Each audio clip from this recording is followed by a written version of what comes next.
World समाचार हिंदी। नमस्कार। आज हम एक ऐसे नाम की कहानी जानने वाले हैं जो सिर्फ एक कलाकार का नहीं बल्कि एक पूरी पीढ़ी की आवाज का नाम है, जुबिन गर्ग। हो सकता है ये बातें सुनने में थोड़ी बड़ी लगे, है ना? पर जरा सोचिए, जिस दिन जुबिन गर्ग की मौत की खबर आएगी, उस दिन असम में जो होगा वो शायद यकीन करने लायक नहीं होगा। वो सिर्फ एक सिंगर का जाना नहीं होगा, वो एक पूरे दौर का खत्म होना माना जाएगा। मतलब सोचकर देखिए, एक सिंगर के लिए पूरा का पूरा स्टेट रुक जाएगा। कॉलेज के स्टूडेंट से लेकर पुलिस वाले तक, सोशल मीडिया से लेकर ऑफिस तक, हर कोई बस सदमे में होगा। सड़कों पर लाखों की भीड़ होगी सिर्फ उनकी एक आखिरी झलक पाने के लिए। और यही तो सबसे बड़ा सवाल है ना? कि आखिर एक सिंगर में ऐसा क्या था, ऐसा क्या खास था उनकी कहानी में कि वो असम की रूह से जुड़ गए। चलिए आज इसी गुत्थी को सुलझाते हैं। तो कहानी की शुरुआत होती है 90 के दशक के असम से। एक ऐसा दौर जिसने जुबिन को जुबिन बनाया और जिसे जुबिन ने अपनी आवाज दी। देखिए, 90s का जो दशक था वो असम के लिए बहुत ही मुश्किल था।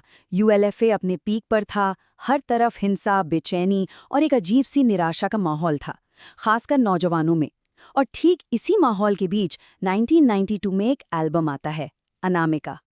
और ये सिर्फ गाने नहीं थे, ये ताज़ी हवा के झोंके की तरह थे। जुबिन के गानों ने लोगों को प्यार करना सिखाया, अपनी जड़ों से, अपनी संस्कृति से जुड़ना सिखाया। शादी हो या कोई फंक्शन, खुशी हो या गम, हर मौके के लिए जुबिन का एक गाना था। वो सच में असम के लोगों के दिल की आवाज बन गए थे। और उनकी आवाज का दायरा कितना बड़ा था, इसका अंदाजा जरा इस नंबर से लगाइए। 38,000 से भी ज्यादा गाने, 40 से ज्यादा भाषाओं में, असमिया, हिंदी से लेकर तमिल, तेलुगु और नॉर्थ ईस्ट की लगभग हर भाषा में उन्होंने गाया। फिर 2006 में गैंगस्टर फिल्म का गाना आया, या अली, और जुबिन पूरे देश में छा गए। वो चाहते तो आराम से बॉलीवुड में एक लंबा सक्सेसफुल करियर बना सकते थे, लेकिन उन्होंने क्या किया? अपने करियर की पीक पर उन्होंने मुंबई छोड़ दी और वापस असम आ गए और कहा, एक राजा को कभी अपना राज्य नहीं छोड़ना चाहिए। लेकिन जुबिन की कहानी सिर्फ गानों तक ही नहीं रुकती। असल में कहानी का एक और बड़ा हिस्सा तो अब शुरू होता है। वो एक कलाकार से कहीं ज्यादा लोगों के हीरो और एक बेखौफ बागी भी थे। देखिए, वो सिर्फ स्टेज पर हीरो नहीं थे, असल जिंदगी में भी वो लोगों के लिए जीते थे। असम में बाढ़ आती तो वो खुद राहत का सामान लेकर निकल पड़ते।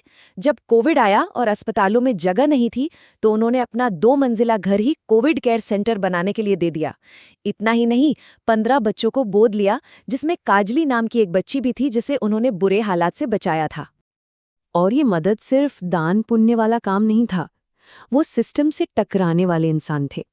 वो चे गेवेरा से बहुत प्रभावित थे और सत्ता से, सिस्टम से सवाल करने से कभी पीछे नहीं हटे। वो डरते किसी से नहीं थे, मतलब किसी से भी नहीं। मंत्रियों को खुलेआम भ्रष्ट कह देना, चाहे वो किसी भी पार्टी के हों। मंदिरों में जानवरों की बलि जैसी कुरीतियों के खिलाफ बोलना। और तो और जब 2013 में यूएलएफए ने हिंदी गाने गाने पर बैन लगाया तो जुबिन अकेले उनके सामने खड़े हो गए। जान से मारने की धमकियां मिली, पर वो स्टेज पर गए और हिंदी गाने गाए और कहा कि संगीत की कोई जुबान नहीं होती। लेकिन जैसा अक्सर होता है, कहानी का एक और पहलू भी है। उनकी यही विद्रोही पहचान उन्हें कई बार मुश्किलों में भी डाल देती थी। तो हुआ ये कि लोगों ने उनके इस अंदाज को 2 अलग-अलग तरीकों से देखा। उनके चाहने वालों के लिए वो एक हीरो थे जो सच बोलने से कभी नहीं डरते थे, पर उनके आलोचकों के लिए उनका यही रवैया अक्सर आक्रामक और हद से ज्यादा था। उनकी ये बेबाकी कई बार कानून की हदों से भी टकराई, जैसे कि 2013 का एक मामला कोर्ट तक गया, जिसमें 2017 में उन्हें एक वकील के बेटे पर हाथ उठाने का दोषी पाया गया। सिर्फ यही नहीं, 2015 में राष्ट्रीय ध्वज के अपमान का आरोप लगा।